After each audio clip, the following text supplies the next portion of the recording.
নমস্কাৰ বন্ধুসকল, মই হিৰেন। আজি আপোনালোকক এই ভিডিঅ'টোৰ জৰিয়তে আগন্তুক 2025 বৰ্ষত আপোনালোকে কেনেদৰে ফলাফল লাভ কৰিব বিশ্বাসী ব্যক্তিসকলে তাৰে সম্পূৰ্ণ তথ্য আপোনালোকক এই ভিডিঅ'টোৰ জৰিয়তে আগবঢ়াইছোঁ। প্ৰথমে মোৰ চেনেলটো আপোনালোকে ছাবস্ক্ৰাইব কৰি ল'ব, যাতে মোৰ পিছৰ ভিডিঅ'বিলাক আপোনালোকে সহজে লাভ কৰিব পাৰে। লগতে মোৰ ভিডিঅ' যদি ভাল লাগে তেন্তে লাইক আৰু শ্বেয়াৰ কৰিব, কমেণ্ট কৰি আপোনালোকৰ মনোভাৱ প্ৰকাশ কৰিব। এতিয়া আহোঁ মূল বিষয়লৈ। বিশ্বাসী ব্যক্তিসকলে এই 2025 বৰ্ষত কেনেদৰে ফলাফল লাভ কৰিব তাৰে সম্পূৰ্ণ তথ্য আপোনালোকক আগবঢ়াইছোঁ।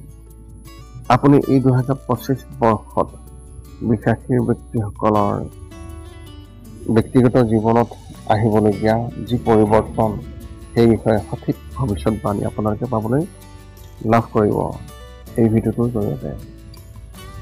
এই ভৱিষ্যতবাণী সম্পূৰ্ণৰূপে গ্ৰহ আৰু নক্ষত্ৰ মণ্ডলৰ গতিবিধি আৰু নক্ষত্ৰ গণনাৰ ওপৰত ভিত্তি কৰি, বৈদিক জ্যোতিষৰ ওপৰত ভিত্তি কৰি আপোনালোকক এই তথ্য আগবঢ়োৱা হৈছে, যাতে আপুনি আপোনাৰ বৈবাহিক জীৱন, প্ৰেম জীৱন, কেৰিয়াৰ, শিক্ষা, পাৰিবাৰিক জীৱন আৰু স্বাস্থ্যৰ বিষয়ে সম্পূৰ্ণ তথ্য লাভ কৰিব পাৰে।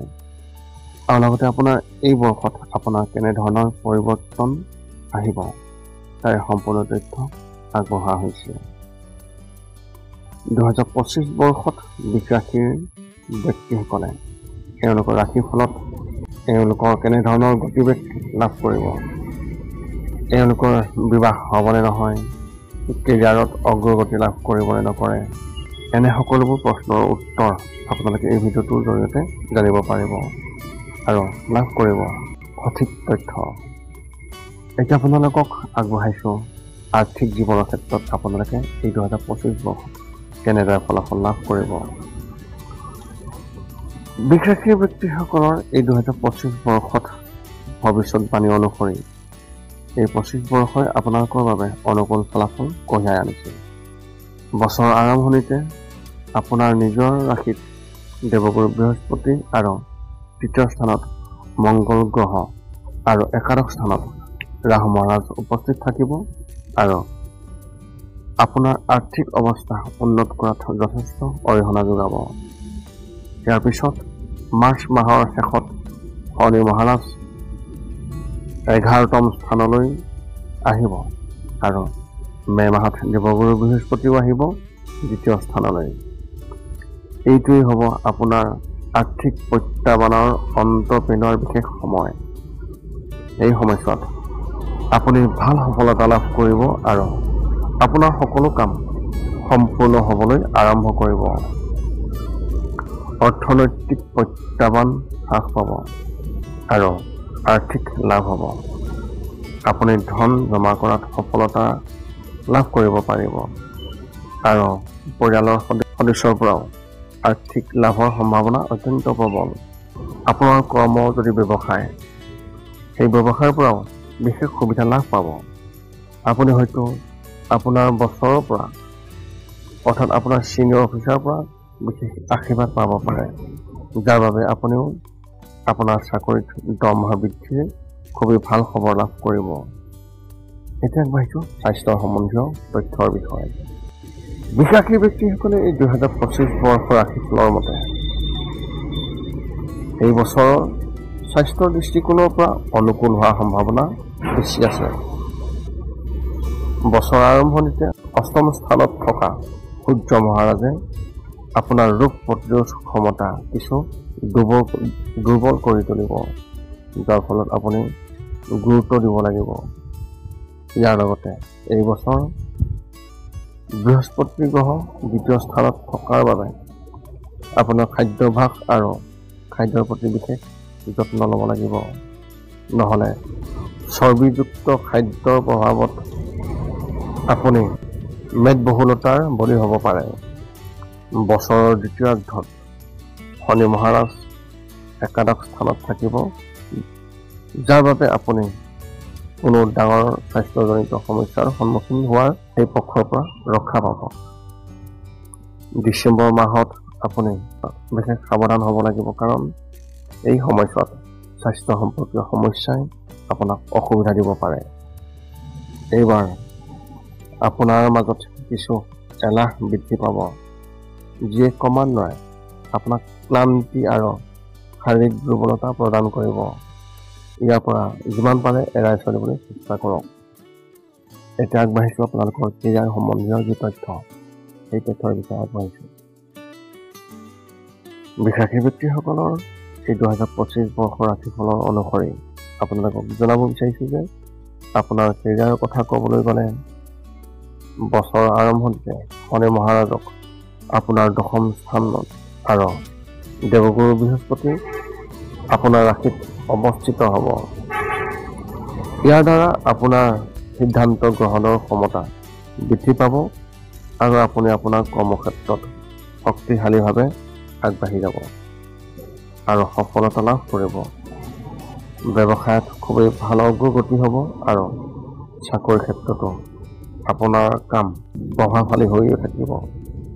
ইয়াৰ পিছত মাৰ্চ মাহৰ শেষত শনি মহাৰাজ আপোনাৰ একাদশ ঘৰলৈ গুচি যাব, যাৰ ফলত আপোনাৰ ঊৰ্ধ্বতৰ বিষয়াৰ লগত আপোনাৰ ঘনিষ্ঠতা বৃদ্ধি পাব। তেওঁলোকৰ নিৰ্দেশনাত আপুনি আপোনাৰ কেৰিয়াৰত সফলতা লাভ কৰিবলৈ সক্ষম হ'ব। আপুনি পদোন্নতি পাব আৰু দৰমহা বৃদ্ধিৰ সম্ভাৱনাও অত্যন্ত শুভ। কিন্তু মে' মাহত আপোনাৰ দশম স্থানত অৰ্থাৎ দশম ঘৰত ৰাহু প্ৰৱেশ কৰাৰ লগে লগে কৰ্মক্ষেত্ৰত অলপ সাৱধান হ'ব লাগিব, কিয়নো যিকোনো ধৰণৰ খৰখেদা বা শ্বৰ্টকাট এৰাই চলিব লাগিব আৰু আপুনি যিকোনো ধৰণৰ যোগযন্ত্ৰৰ অংশ হোৱাৰ পৰা বিৰত থাকিব লাগিব, নহ'লে সমস্যা সৃষ্টি হ'ব পাৰে। আগবাঢ়িছোঁ আপোনালোকৰ শিক্ষাৰ ক্ষেত্ৰত তথ্য আগবঢ়াবলৈ। বৃষৰাশিৰ ছাত্ৰ ছাত্ৰীসকলৰ কথা ক'বলৈ যাওঁতে বৃষৰাশিৰ এই 2025 বৰ্ষৰ ৰাশিফলত ইয়াত ইংগিত পোৱা গৈছে যে বছৰৰ আৰম্ভণিতে ছাত্ৰ ছাত্ৰীসকলে কঠিন প্ৰত্যাহ্বানৰ সন্মুখীন হ'ব লাগিব, কাৰণ কেতু মহাৰাজক আপোনাৰ পঞ্চম স্থানত ৰখা হ'ব। অৱশ্যে ভাল কথাটো হ'ল যে দেৱগুৰু বৃহস্পতিও আছে সেই প্ৰথম ঘৰটোত, যিয়ে আপোনাক এজন ভাল গুৰুৰ পথ প্ৰদৰ্শন কৰিব আৰু তেওঁৰ সংগ আৰু তেওঁৰ নিৰ্দেশনাত আপুনি আপোনাৰ শিক্ষা অবিৰতভাৱে আগবঢ়াই নিব পাৰিব। কিন্তু বছৰৰ শেষাৰ্ধত যেতিয়া কেতু চতুৰ্থ ঘৰত প্ৰৱেশ কৰিব, তেতিয়া এই সমস্যাবোৰ আৰু কমি যাব আৰু আপুনি আপোনাৰ শিক্ষাৰ ওপৰত অধিক মনোনিৱেশ কৰিব পাৰিব।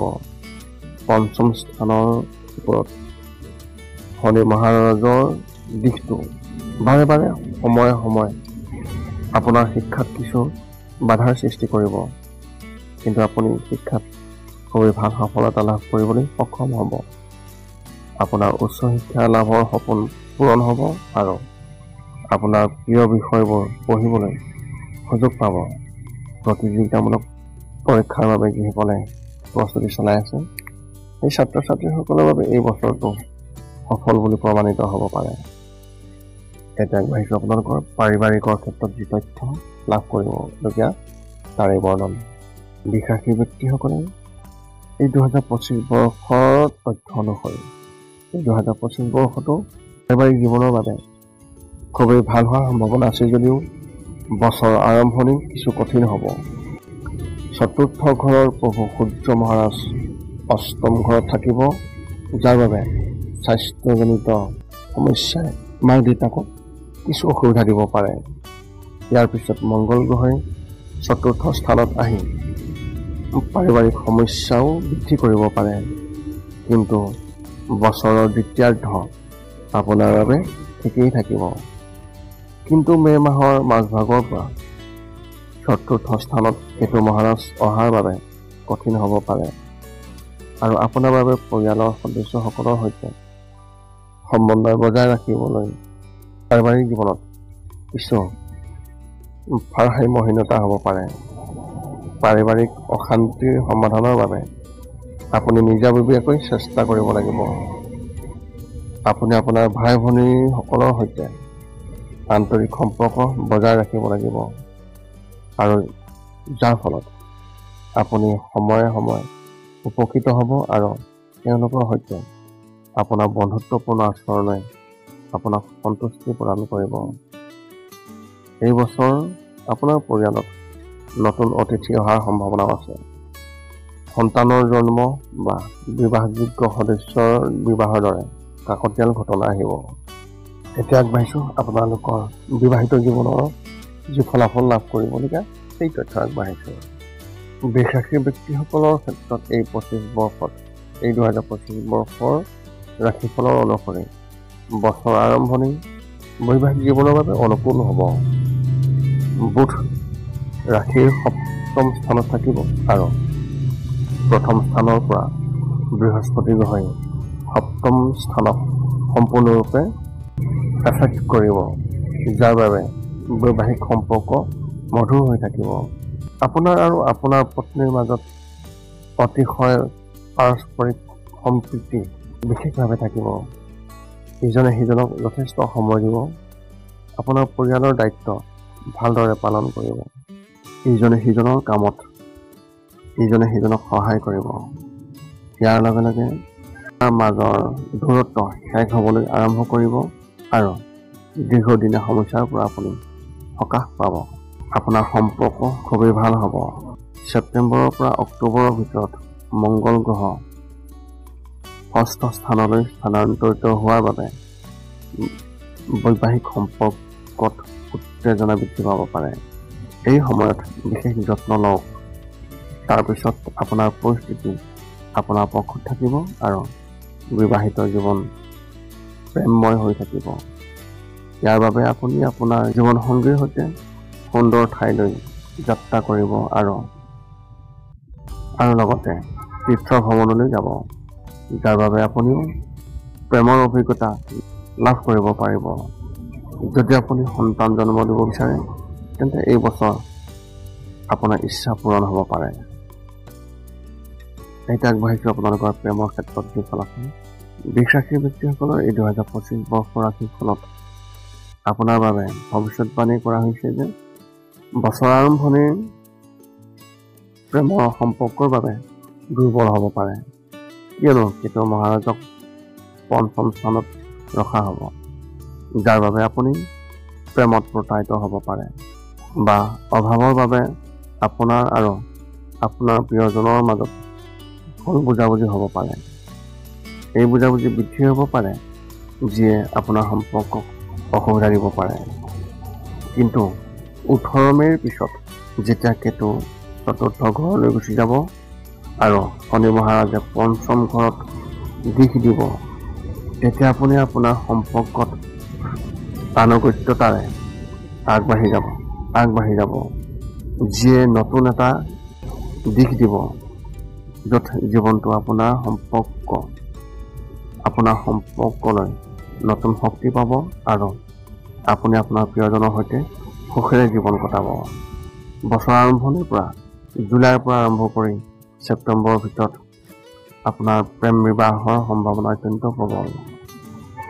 এপ্ৰিলৰ পৰা মে' মাহৰ ভিতৰত আপোনাৰ সম্পৰ্কও পৰিচালনা কৰিব লাগিব। এই সময়ছোৱাত সম্পৰ্ক বিচ্ছিন্ন হোৱাৰ পৰিস্থিতি হ'ব পাৰে। এই সময়ছোৱাত যদি আপুনি বুজাবুজি দেখুৱায় তেন্তে আপোনাৰ প্ৰেমৰ সম্পৰ্ক বহুদিনলৈ চলি থাকিব। এতিয়া আপোনালোকক এই 2025 বৰ্ষত আপোনালোকে আপোনালোকৰ সমস্যাৰ পৰা বিৰত পাবলৈ ইয়াৰ যি প্ৰতিকাৰ, সেই প্ৰতিকাৰ আপোনালোকক আগবঢ়াইছোঁ। 1 নম্বৰ, শুক্ৰবাৰে দেৱী মহালক্ষ্মীক ৰঙা হিবিস্কাছ ফুল আগবঢ়াই মহালক্ষ্মী দেৱীক কিছু মন্ত্ৰ জপ কৰিব লাগিব। 2 নম্বৰ হৈছে ৰূপালী আঙুঠিত সুমুৱাই ভাল মানৰ হীৰা বা অপেল ৰত্ন এটাৰ সৈতে আপুনি আঙুঠি ধাৰণ কৰিব লাগিব আৰু ইয়াক শুদ্ধি কৰিহে আপুনি ধাৰণ কৰিব। 3 নম্বৰ হৈছে বুধবাৰে ভগৱান গণেশৰ ওচৰত গৌবাংকুৰ অৰ্পণ কৰিব লাগিব। 4ৰ্থতে হৈছে মঙলবাৰে এটা মন্দিৰত ৰঙা ত্ৰিকোণীয় যি পতাকা, সেই পতাকা আপুনি উত্তোলন কৰিব লাগিব। এই আছিল আপোনালোকে এই 2025 বৰ্ষত লাভ কৰিবলগীয়া সম্পূৰ্ণ ফলাফলৰ বৰ্ণন। আপোনালোকে নিশ্চয়কৈ এই ভিডিঅ'ত পোৱা যি তথ্য সেই তথ্যৰ পৰা আপোনালোকে সুখী হৈছে বুলি আশা কৰিছোঁ। এনেধৰণৰ আৰু অধিক তথ্য লাভ কৰিবলৈ আপোনালোকে মোৰ এই চেনেলটোৰ সৈতে সম্পৰ্ক বজাই ৰাখিবলৈ আপোনালোকে ছাবস্ক্ৰাইব কৰি ল'ব। পুনৰ লগ পাম অন্য এটা ভিডিঅ'ত। আজিলৈ ধন্যবাদ।